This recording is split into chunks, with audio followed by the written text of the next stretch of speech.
Hey, what's up, friends? This is Derek Bros with the Conscious Resistance Network, and today I want to talk to you about the importance of building your own movement, on relying on ourselves and our communities to build the better world that we all know is possible, and not relying on people with lots of money and high places and their own interests and motivations to guide our actions. So let's go ahead and take a look at this article right here. This is from early last month in July. There was thousands across the nation and in Houston rallied to reunify separated immigrant families. Now, of course, this is related to the issue dealing with immigration, Trump's border wall, more recently the detention centers separating families, immigrant families, and of course, this has got people upset on all kinds of sides of the political aisle, the political spectrum. People who are saying, well, this is what, this is why these parents, these bad parents shouldn't bring their kids to the U.S. because they're putting them at risk. Other people saying, well, this is an inhumane practice, even if they have broken the law. We shouldn't be separating families. And, some of these kids are going missing. And, of course, the government, often doesn't know how to handle these type of situations. They tend to make things worse. So you can kind of understand why people are upset about the situation, right? But I decided to go attend this march in Houston and see what it was all about. I just got back from the Midwest tour and was getting ready to go to the next part of my tour, and I figured I'd come do some local activism and journalism. And I went out here to support this. It was called, let me see what the name was called. I think it's March for Families or something along those lines. And well, you look into the organization, right? It says that these marches were organized around the country, calling for the abolishment of ICE, for bringing families together.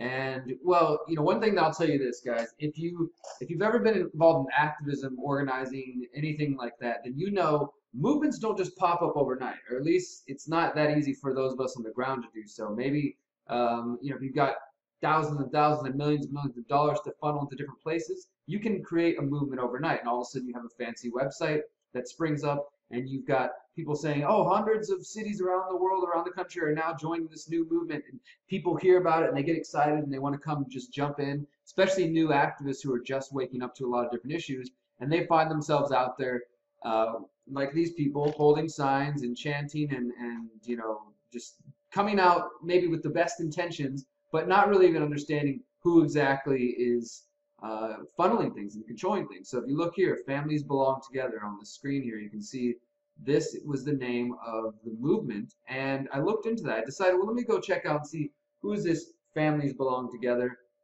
What are they all about? And let's check it out.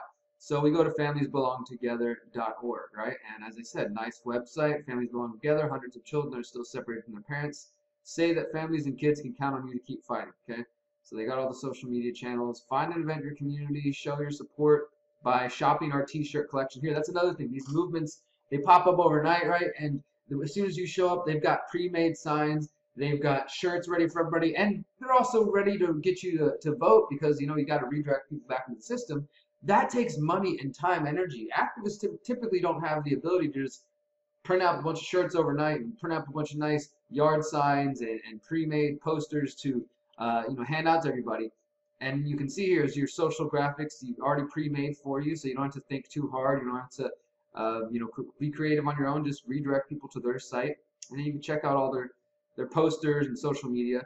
And here we get to the good stuff, right? Well, who is behind Families Belong Together? Who are the different groups funding this? And of course, you look at this, MoveOn.org, the Leadership Conference, Vote Pro-Choice, ACLU, Action Together Network. There's different groups who do different important work on their own, but obviously we're seeing groups dealing with environmental groups, identity politics, Daily Cost, Credo, Congressional Hispanic Caucus. These are all left-leaning Center for Biological Diversity's left-leaning groups, many of them, the vast majority of them, especially MoveOn.org, already associated with the the Democratic Party. So these groups are not like they're just totally impartial and unbiased. These are groups that are being organized by people connected to the Democratic establishment. And yeah, some of them may have employees who are out there just doing their job, trying to spread awareness. But on another level, the people at the top of these groups, and even the Southern Poverty Law Center, which is just trash, and more of these groups you can see So again, people are invited to come out to an event.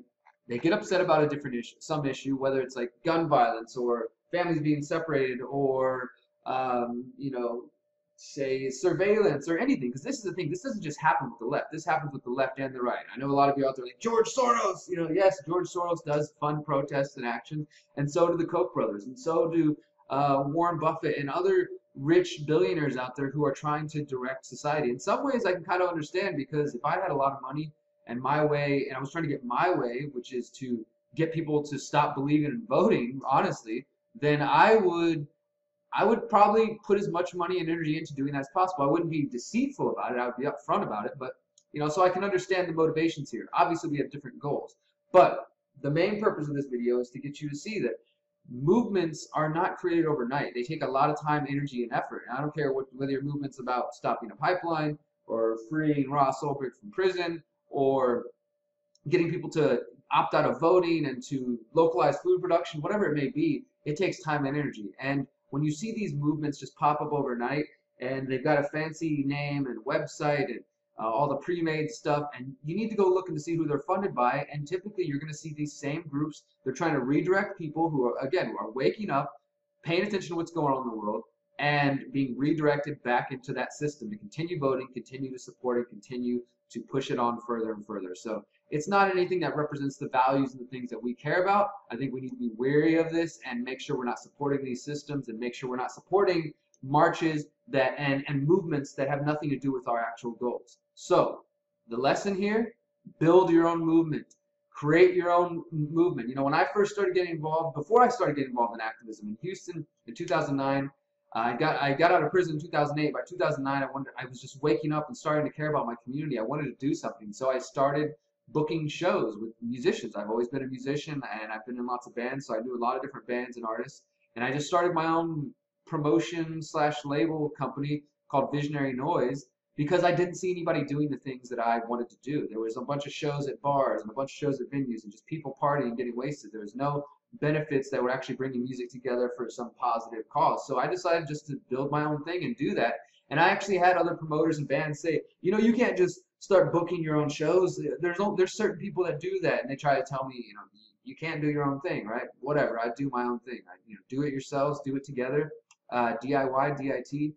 Also, when I started the Houston Freethinkers, the reason I started that is because I didn't see people doing what I wanted to do. You know, there was a We Are Change Houston group that I tried to get in touch with. I never heard from them. I worked with like the Houston chapter of Architects and Engineers for 9/11 Truth, and that was made up of like people who were literally, everybody was 50 to 60 years and older, which is fine, but they ended up dissolving because they were all bickering like little children.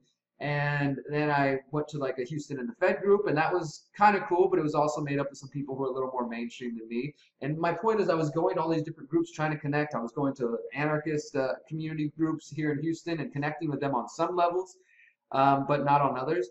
And ultimately, I decided I'll just create my own thing where we can talk about anything from, say, conspiracies to paranormal to politics to radical ideas like anarchism to whatever.